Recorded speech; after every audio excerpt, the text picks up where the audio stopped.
Before the vacation we talk about the 6 chapters, and today we will going to start the next chapter, 7th chapter, that is our changing earth.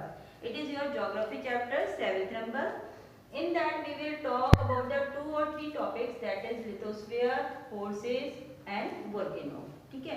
Firstly we are started for the lithosphere plates. Lithosphere plates से पहले मैं आपको ये बताऊंगी कि what is the lithosphere. आपको पता ही है कि the surface of the earth, the land surface of the earth is known as the lithosphere, है ना.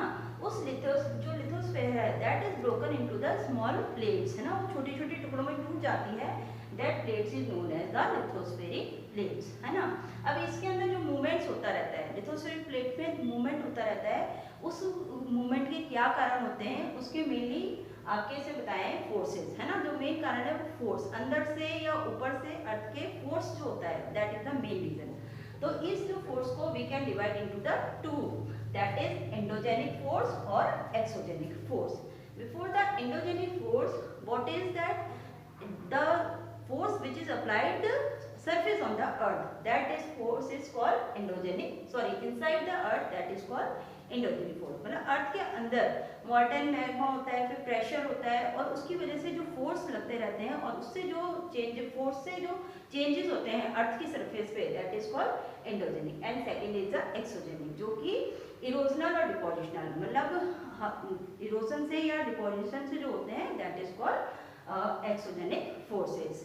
अब जो हम बात कर रहे हैं इसमें अर्थक्वेक और वोल्केनो. वोल्केनो क्या होते हैं? आपको पता है कि अर्थ के अंदर कई बार क्या होता है, मॉल्टन मैग्मा है जो इनसाइड द अर्थ, उसके अंदर बहुत ज़्यादा इकट्ठा होने लग जाता है, कलेक्ट हो जाता है ना. वो क्या होता है, due to the pressure, due to the heat और प्रेशर के कारण वो क्या होता है, sometime that is comes out, है ना. वो सरफेस ऑफ द अर्थ जो मेंटल क्रस्ट में होता है वो मेंटल उसमें बाहर आने लग जाता है ना. ये जिस रास्ते से बाहर आता है दैट इज क्रिएटर, है ना. जो इसका मुंह होता है दैट इज कॉल्ड क्रिएटर. और ये जो होता है मटेरियल दैट इज कॉल्ड लावा, है ना. ये हमने 6th क्लास में भी बात की थी, लावा. और इसमें से जो मटेरियल बाहर आते हैं दैट इज कॉल्ड गैसेस, है ना. तो this is known as the volcano. ये जो चेंज है ये एंडोजेनिक फोर्स है. जो ये चेंज है ये सडन चेंजेस होते हैं ना. इसकी वजह से क्या होता है, अर्थ की सरफेस के अंदर बहुत ज्यादा चेंज आता है. सेकेंड जो हम बात करेंगे वो अर्थक्वेक की.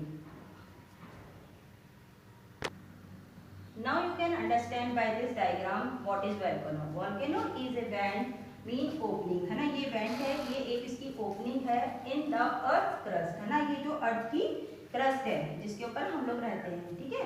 इस through which मॉल्टन materials erupt suddenly, अचानक से जितने भी मॉल्टन मटेरियल है जैसे गैसेज है, ऐश है, स्टोन्स है या बहुत सारी जो भी चीजें हैं that comes suddenly on the surface of the earth. So maybe you understand by this that volcano. Second जो हम सडन चेंज की बात करते हैं, एंडोजेनिक फोर्स में बात करते हैं, that is the earthquake. Earthquake क्या होता है, some time we feel vibration on the surface of the earth, है ना. कई बार हमको ऐसा लगता है कि धरती हिल रही है या कांप रही है. What is the reason behind that? उसके पीछे क्या कारण होता है, जो मटेरियल्स होते हैं या उनकी वजह से एक जगह जो फोर्स होता है वो बहुत ज्यादा इकट्ठा होने लग जाता है. जब वो सारा फोर्स एक, मान लो जैसे ये this is the earth crust, है ना. इसके अंदर जो नीचे की तरफ एक जगह यहाँ पर सारा का सारा जो फोर्स है वो कलेक्ट होने लग जाता है, तो दैट इज कॉल्ड फोर्स, है ना. और ये जिस जगह से अर्थ के ऊपर अपीयर होता है ना, अर्थ के ऊपर बाहर आता है, जैसे मान लो पाकिस्तान में किसी प्रदेश से बाहर आया है या राजस्थान में किसी जगह से बाहर आया, तो on that point is called epicentre, है ना. तो अर्थक्वेक के अंदर दो ही बातें मेन होती हैं कि जो फोर्स होता है जहाँ से वो बना है, और दो सेकंड दैट इज एपिसेंटर जहाँ से वो बाहर आया है ना. अब अर्थक्वेक जब आता है तो उसके लिए जनरली ये क्या होता है, एकदम सडन चेंज होता है ना.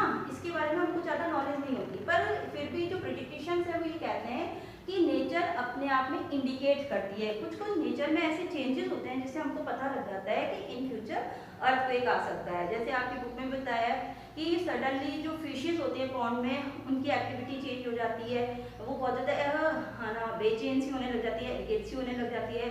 नेक्स्ट अगर देखें तो जो स्नेक्स होते हैं वो ज़मीन से बाहर आ जाते हैं.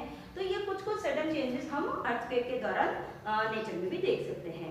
अब इसमें जो बताया है आपकी बुक में एक और बात बताई गई है कि how you can protect yourself. अब अर्थक्वेक आ भी सकता है, कुछ कुछ एरियाज ऐसे ही डिफाइन होते हैं पहले से ही जिनमें ये होता है कि अर्थक्वेक आया है तो आपको क्या करना चाहिए। इसमें आपके बताया है सेफ स्पॉट। सबसे पहले you should be go in a safe place.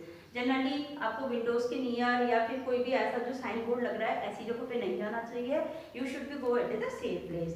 Second, stay away from the places जैसे फायर प्लेस होते हैं, अराउंड द चिमनीज होती हैं, आग होती है, या स्टेयर्स का उपयोग नहीं करना चाहिए। स्टेयर्स का उपयोग करना चाहिए, हमको लिफ्ट का उपयोग नहीं करना चाहिए। And second is the prepared. आपको पहले से प्रिपेयर्ड होना चाहिए कि अर्थक्वेक के अंदर आपको अगर आ जाता है तो अपने आसपास के लोगों को या जो भी आपके साथ में लोग हैं उनको ये बताना चाहिए कि हमको क्या क्या प्रोटेक्शंस ले लेने चाहिए। I hope you understand these topics today's video. Next we will talk about other topic in the next video. Thank you.